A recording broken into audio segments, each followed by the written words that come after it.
तुम कैसे हो? ये लो।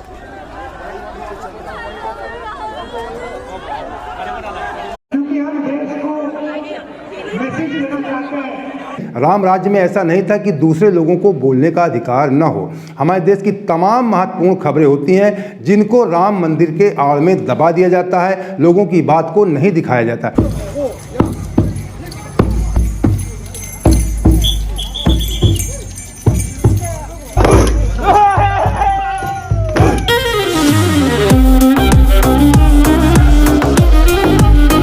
एक तरफ राहुल गांधी की भारत जोड़ो न्याय यात्रा का कारवां बढ़ता जा रहा है, दूसरी तरफ भारतीय जनता पार्टी के दिल की धड़कनें भी बढ़ती जा रही हैं। दोस्तों नमस्कार, हमारा नाम योगेश शुक्ला है और आप इस समय निष्पक्ष संदेश देख रहे हैं। दोस्तों इस समय आप लोग टीवी चैनलों में देख रहे होंगे, ऐसा लग रहा है कि पूरा देश राममय हो गया है। ऐसा टीवी चैनलों के माध्यम से बताने का प्रयास भी किया जा रहा है और हमारे उत्तर प्रदेश के मुख्यमंत्री योगी आदित्यनाथ हों या देश के प्रधानमंत्री नरेंद्र मोदी जी भी हों, वो अपने भाषणों में कहते भी हैं कि पूरा देश राममय हो चुका है। सही बात हो चुका है, इस बात को हम भी महसूस करते हैं और होना भी चाहिए। लेकिन ऐसा नहीं है, राम राज्य में ऐसा नहीं था कि दूसरे लोगों को बोलने का अधिकार न हो। हमारे देश की तमाम महत्वपूर्ण खबरें होती हैं जिनको राम मंदिर के आड़ में दबा दिया जाता है, लोगों की बात को नहीं दिखाया जाता।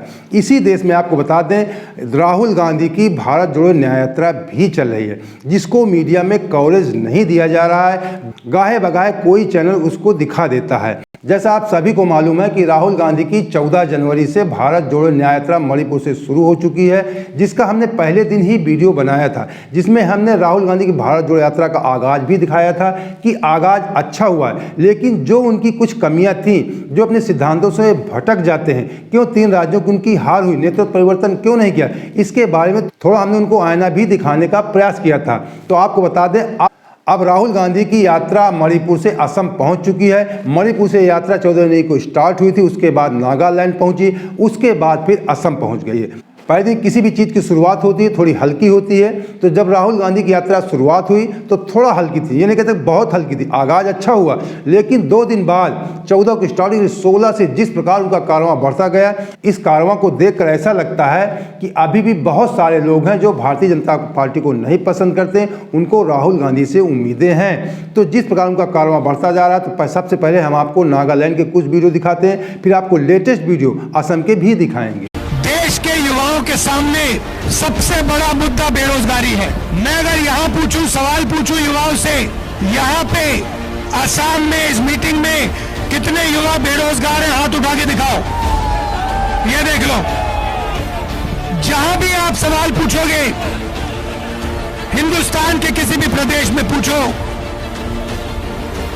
आपको बेरोजगारी ही बेरोजगारी दिखाई देगी। 2-3 उद्योगपतियों के लिए सरकार चलाई जाती है।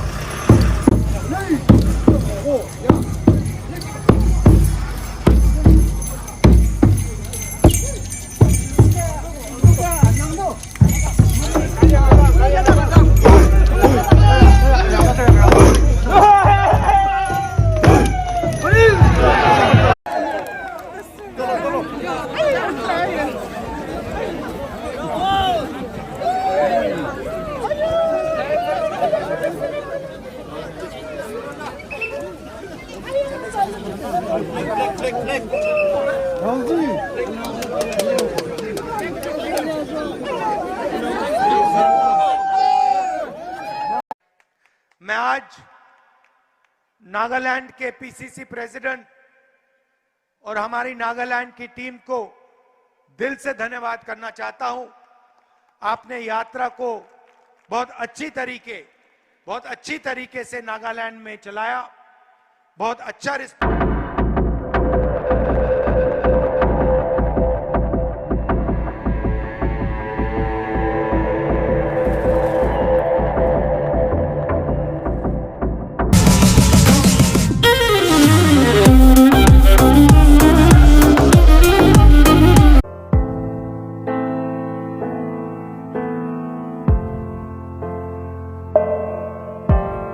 तो आपने देखा कि जैसे ही राहुल गांधी की यात्रा मणिपुर से नागालैंड पहुंचती है, किस प्रकार उनका कारवां बढ़ गया। इस देश का एक बड़ा समुदाय है जो भारतीय जनता पार्टी को नहीं पसंद करता।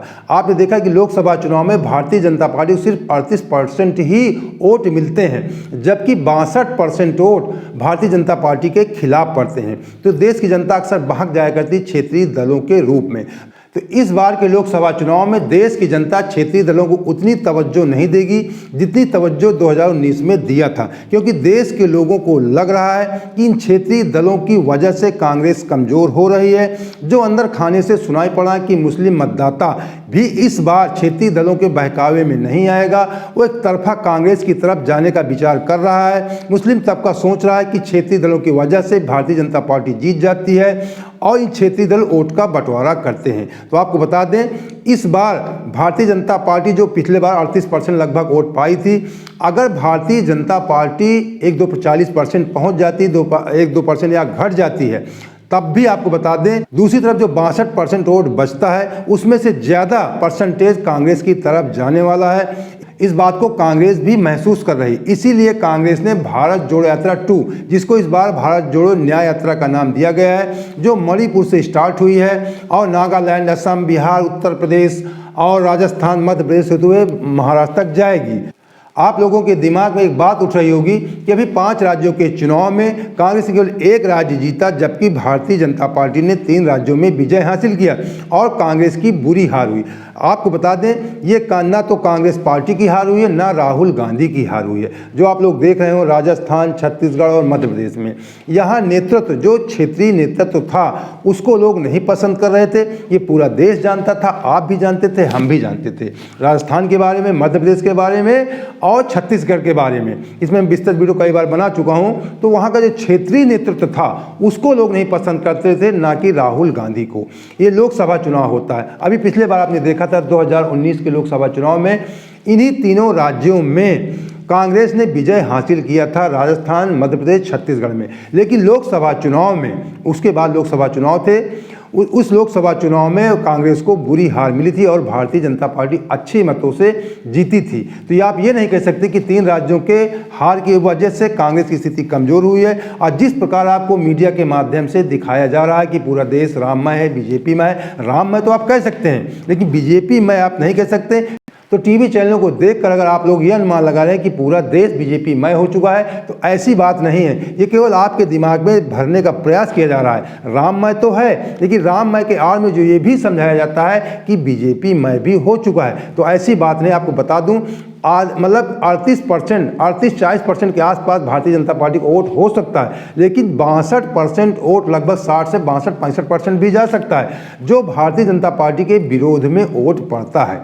ये वोट क्षेत्रीय दलों के रूप में बढ़ जाता था, तो ये वोट इस बार ज़्यादा बढ़ने वाला नहीं है। तो हमने शुरू में कहा कि राहुल गांधी के यात्रा का कारवां बढ़ता जा रहा है। दूसरी तरफ भारतीय जनता पार्टी के दिल की धड़कनें भी बढ़ती जा रही हैं। मतलब यात्रा शुरू होने के 2 दिन बाद ही जिस प्रकार उनका कारवां बढ़ता गया, ये देखकर भारतीय जनता पार्टी काफ़ी चिंतित है। तो आपको बता दें कि राहुल गांधी की यात्रा इस समय असम में है। असम में उनकी यात्रा चल रही है। तो असम की कुछ लेटेस्ट वीडियो में प्राप्त हुए हैं, उनको भी आपको दिखाते हैं। पहले तो भारत जोड़ो न्याय यात्रा अपने अगले पड़ाव के लिए निकल चुकी है और आज इस यात्रा का 6ठा दिन है। मेरे सामने आपको ये फेरी नजर आ रही होगी, जिस पर राहुल गांधी भी आपको सवार नजर आएंगे। उनके साथ ही भारतीय राष्ट्रीय कांग्रेस के तमाम जो दिग्गज नेता हैं वो भी उनके साथ इस फेरी पर सवार हैं। ये ब्रह्मपुत्र नदी है और निमती घाट से अफाला घाट की ओर अब ये जो फेरी है वो जा रही है और वहां से फिर एक बार जो न्याय रथ है उस पर सवार होकर राहुल गांधी असम के कई जिलों में पहुंचते आपको नजर आएंगे। हिंदुस्तान का सबसे भ्रष्ट चीफ मिनिस्टर, सबसे करप्ट चीफ मिनिस्टर असम का चीफ मिनिस्टर है।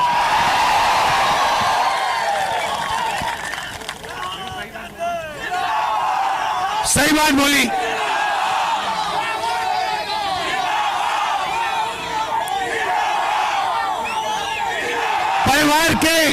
परिवार के सब मेंबर, चाहे बच्चे हो, वो स्वयं हो, उनकी बीवी हो, कोई ना कोई करप्शन में सबके सब लगे हुए एक साथ।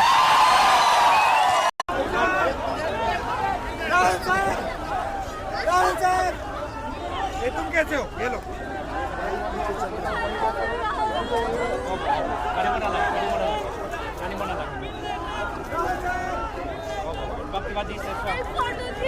अभी करेंगे। ये लो छोटू।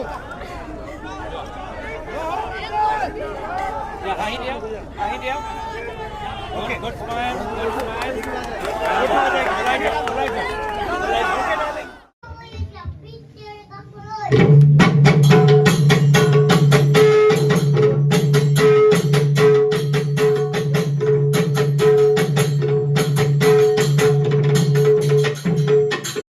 आप जानते हो कि मणिपुर को बीजेपी ने जला दिया है।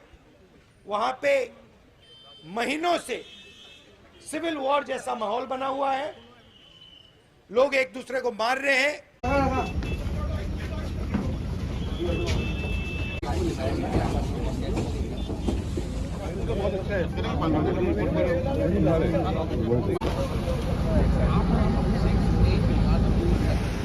और आरएसएस और बीजेपी की विचारधारा जो आपका है, चाहे वो जल हो, जंगल हो, जमीन हो, वो किसी ना किसी बहाना बनाकर आपके हाथ से खींचने की कोशिश कर रहे हैं।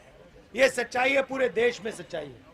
हम आपको आदिवासी कहते हैं, वो आपको वनवासी कहते हैं।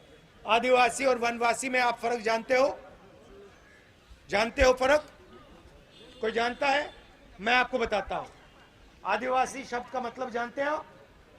आदिवासी मतलब जो सबसे पहले नागरिक था। आदिवासी मतलब वो व्यक्ति जो इस धरती पे सबसे पहले आया था, वो आप लोग हो। वनवासी का मतलब वो व्यक्ति जो जंगल में रहता है। बीजेपी चाहती है कि आप जंगल में रहो, आपके बच्चे कॉलेज यूनिवर्सिटी में ना जाएं। क्योंकि हम देश को मैसेज देना चाहते हैं कि जो नॉर्थ ईस्ट स्टेट्स हैं।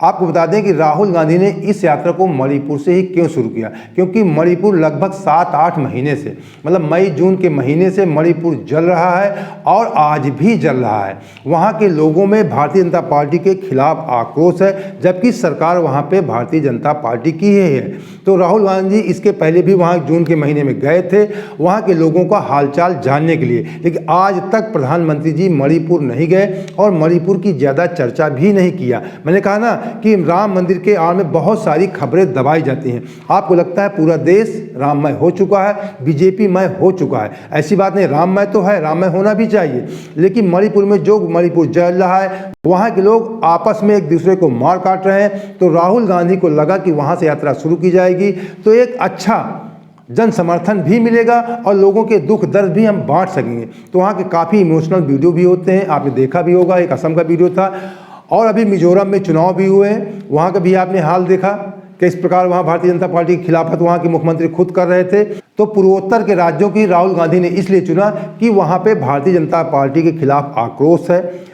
मिजोरम हो, मणिपुर हो, नागालैंड हो, असम हो, इस समय यात्रा असम में चल रही है। कल राहुल गांधी ने खुले मन से ऐलान कर दिया कि हिंदुस्तान का सबसे भ्रष्ट मुख्यमंत्री, सबसे करप्ट चीफ मिनिस्टर अगर कोई है तो हेमंत बिस्वा है, असम का मुख्यमंत्री है। उन्होंने कहा कि पूरा परिवार इनका भ्रष्ट है, पत्नी और खुद हेमंत बिस्वा मुख्यमंत्री, ये सारे लोग भ्रष्ट हैं। ये पैसे से बिककर भारतीय जनता पार्टी में गए। आपको बता दें पहले कांग्रेस में थे। तो उन्होंने कहा कि हेमंत बिस्वा यहाँ का जो करप्ट चीफ मिनिस्टर है, ये पूरे प्रदेश की जनता को पैसे के बल से खरीदना चाहता है, जबकि असम की जनता बिकने वाली नहीं है। तो ऐसे स्टेटमेंट राहुल गांधी खुलेआम दे रहे हैं जो लोगों को काफ़ी पसंद भी आ रहे हैं। और उन्होंने बेरोजगारी का भी मुद्दा उठाया। उन्होंने कहा कि इस देश का सबसे बड़ा अगर आज कोई मुद्दा है तो बेरोजगारी का है। तो दोस्तों उम्मीद करते हैं कि आपको हमारा वीडियो पसंद आया होगा। पहली बार जुड़े तुरंत हमारे चैनल सब्सक्राइब कर लीजिए और हमारा आर्थिक सपोर्ट कर लेंगे, हमारे चैनल को ज्वाइन भी कर लीजिए। अगर ज्वाइन नहीं कर सकते तो नीचे आप देखिए शेयर रिमिस में कहीं थैंक्स लिखा होगा, उसके माध्यम से भी आप हमारा आर्थिक सपोर्ट कर सकते हैं। उसमें बहुत छोटे पेमेंट होते हैं, 40 रुपये से लेकर 100, 200, 500, 1000, जो भी आप करना चाहें कर सकते हैं। जय हिंद, जय भारत।